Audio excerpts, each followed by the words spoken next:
Louvado seja nosso Senhor Jesus Cristo. Para sempre seja louvado. Queiram sentar por gentileza. Caríssimos irmãos e irmãs, como eu disse na introdução da Santa Missa, nós estamos celebrando hoje a grande festa da Ascensão do Senhor. Quando concluída a sua missão aqui na terra, Ele volta para a glória do Pai, Ele volta para os céus.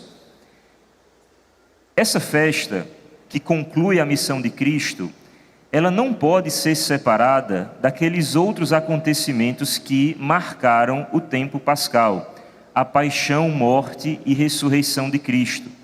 Nós não podemos achar que quando Cristo concluiu a sua missão aqui na terra e Ele voltou aos céus, que esse retorno à direita do Pai foi um mero acontecimento que não nos diz respeito. Pelo contrário, a subida de Jesus aos céus, a sua ascensão, também faz parte da obra da salvação.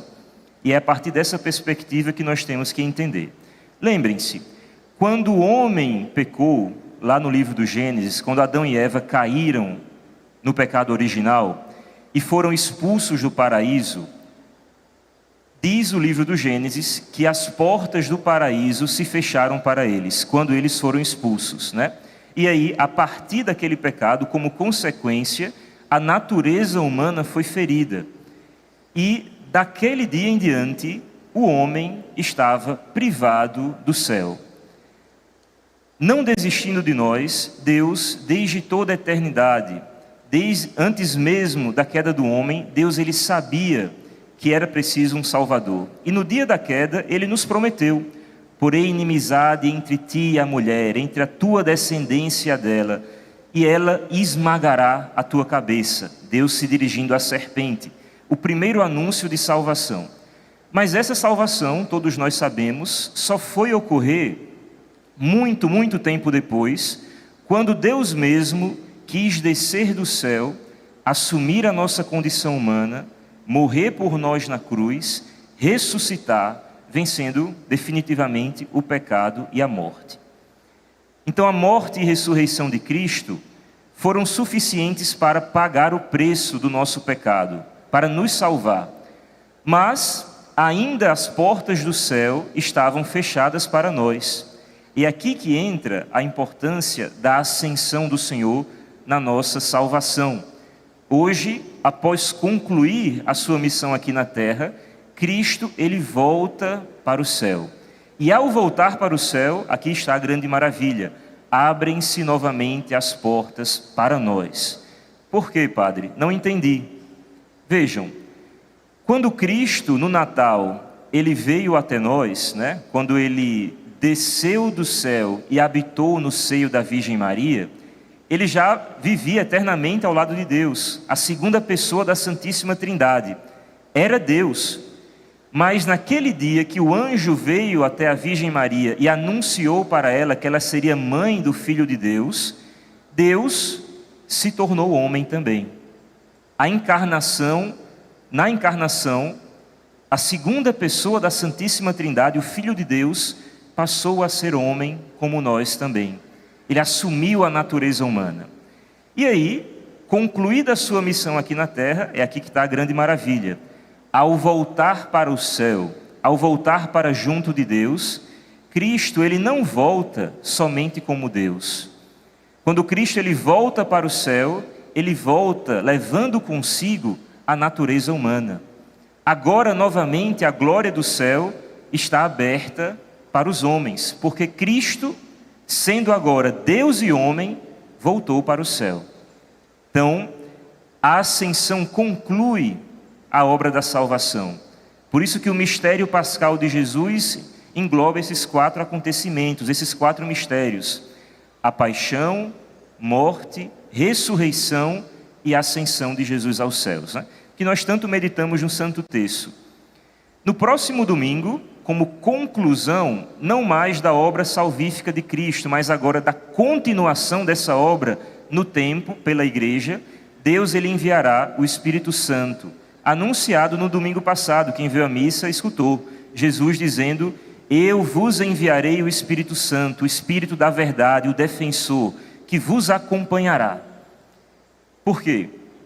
Quando nós contemplamos a subida de Jesus aos céus, imagine o coração dos discípulos, que passaram 3 anos caminhando com Ele, aprendendo de Jesus. De repente, aquele mestre, o seu Senhor, sobe aos céus. O que deve ter passado pelo coração deles, né? Talvez assim, ficamos órfãos. E agora? Como é que vai ser a partir de agora, né? E aí, para não nos deixar abandonados a nós mesmos, às nossas próprias forças, Jesus ele prometeu o Espírito Santo, que nós celebraremos a sua vinda no próximo domingo. Não sei se vocês prestaram atenção à curiosidade da liturgia de hoje. Nós lemos o final do Evangelho de Lucas, os últimos versículos, e lemos o início do livro dos Atos dos Apóstolos, desde o primeiro versículo. E a curiosidade reside no fato de que Lucas, o autor do Evangelho, é o mesmo autor do livro dos Atos dos Apóstolos. E o Evangelho conclui-se com a missão de Jesus tendo terminada, ele subindo aos céus, e o livro dos Atos inicia desse mesmo momento. Nesse mesmo momento, tendo Jesus também subido aos céus. É o mesmo acontecimento retratado em 2 obras. Uma concluindo uma história e na outra iniciando uma história. A história da igreja que Cristo deixou para espalhar a sua palavra na terra.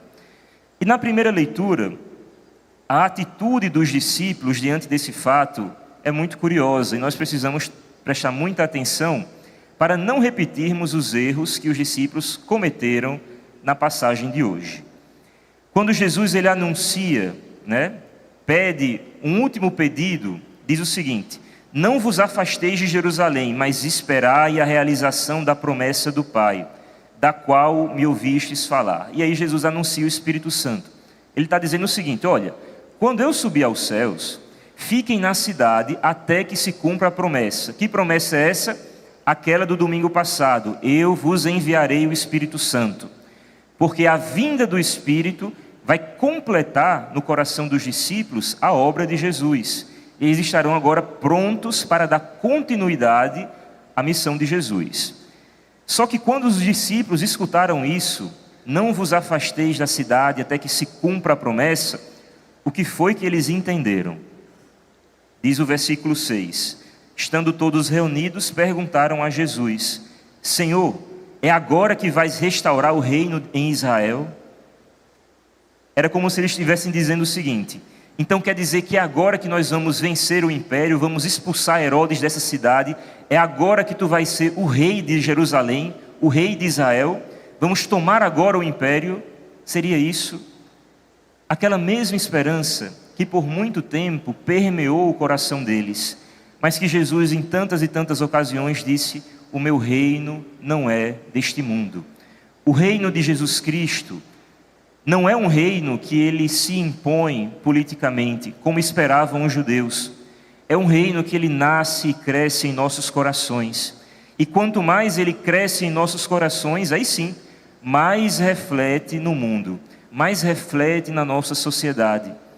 É por isso, caros irmãos, que não há solução para os problemas e para os males do mundo que não passe pela conversão dos corações.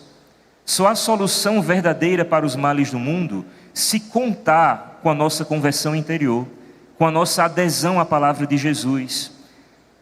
O mundo, os males, não vão se resolver meramente com a mudança na Constituição, com a aprovação de uma lei, com a eleição de um político A ou B. Não. Os males do mundo só irão ser resolvidos com a conversão e a nossa adesão a Jesus Cristo e a sua palavra. Somente essa palavra é capaz de curar-nos interiormente. E Jesus sabia disso, ele sabia que o reino dele cresce em nossos corações, e não meramente a partir de uma imposição política, como queriam os discípulos.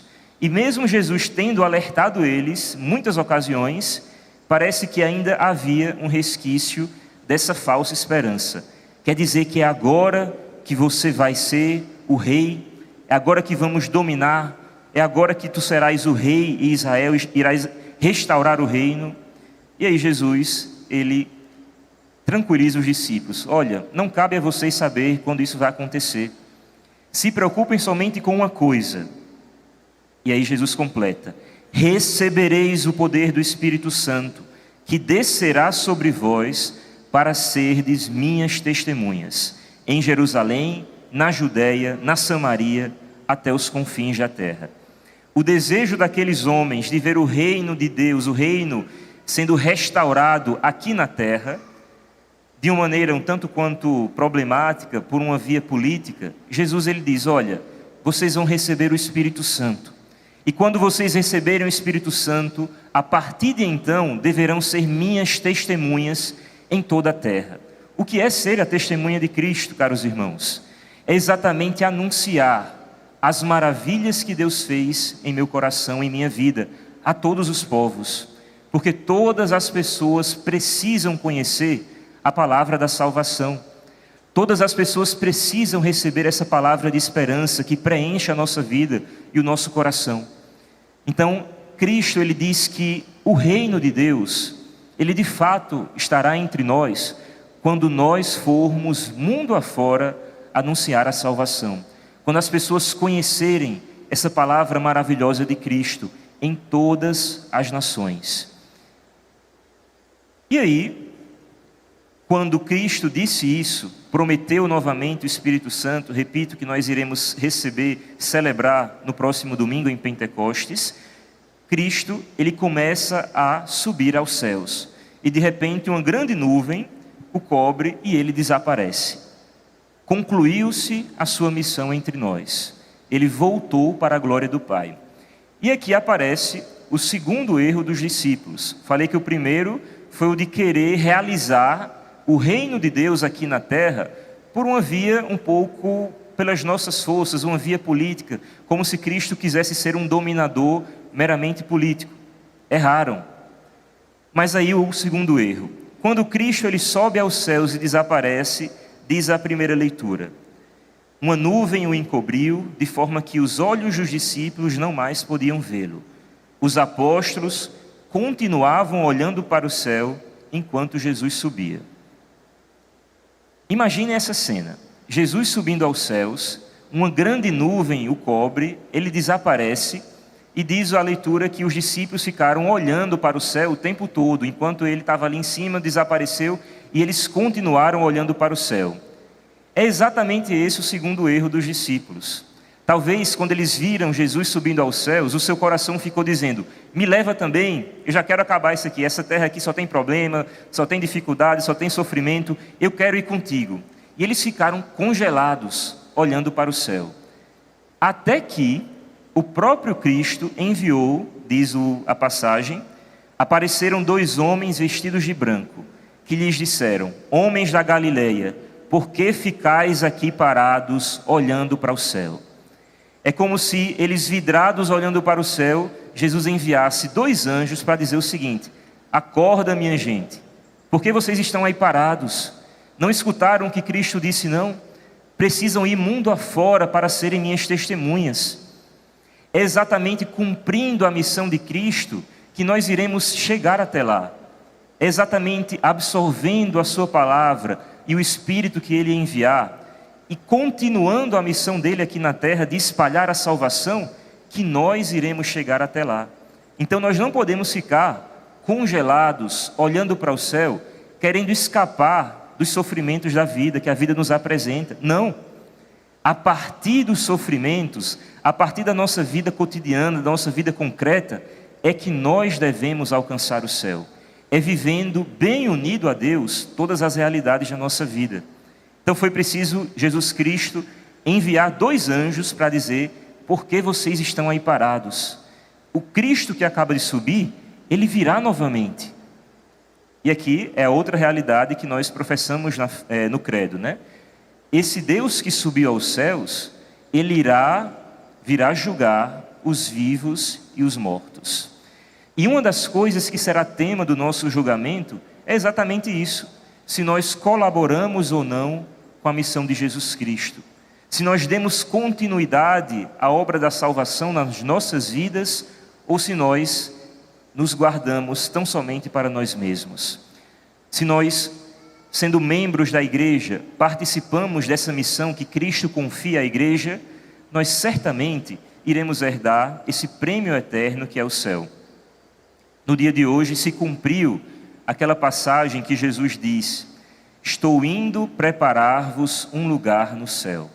Quando Cristo ele sobe novamente ao Pai, ele como que reserva para cada um de nós um espaço no céu.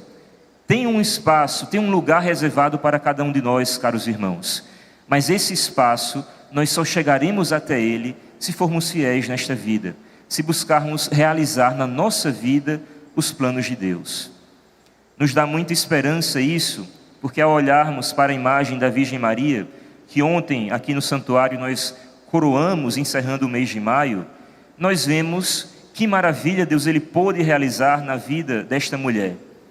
Uma mulher, ser humano como nós, que tendo sido escolhida por Deus para uma missão maravilhosa de ser sua mãe, foi preservada de toda mancha do pecado, mas ela é o modelo, o exemplo daquilo que Deus pode fazer na nossa vida. Ao ser coroada, nós o fazemos, né? Nós coroamos Maria como a rainha da nossa vida, da nossa existência, mas o próprio Deus a coroa, porque Maria foi aquela que melhor viveu a sua palavra. Maria é coroada no céu e na terra, não somente porque ela é a mãe de Deus. No próprio Evangelho, quando Cristo escuta aquela saudação, né? Feliz o ventre que te gerou e os seios que te amamentaram, Cristo, ele corrige. Muito mais felizes são aqueles que ouvem a palavra de Deus e a põem em prática. Porque no fundo, Maria, ela não só é feliz por ser mãe de Deus. A maior felicidade da Virgem Maria se dá pelo fato dela ter escutado a palavra de Deus e posto em prática em sua vida. Peçamos a intercessão da Virgem Santíssima, coroada, Virgem Mãe Rainha, para que nós, assim como ela, possamos dizer: faça-se em mim, faça-se na minha vida, segundo a tua palavra. Deixemos, caros irmãos, que Deus opere em nossas vidas a maravilha que Ele deseja, para que nós, junto com Cristo, possamos chegar até o céu. Louvado seja nosso Senhor Jesus Cristo. Para sempre seja louvado.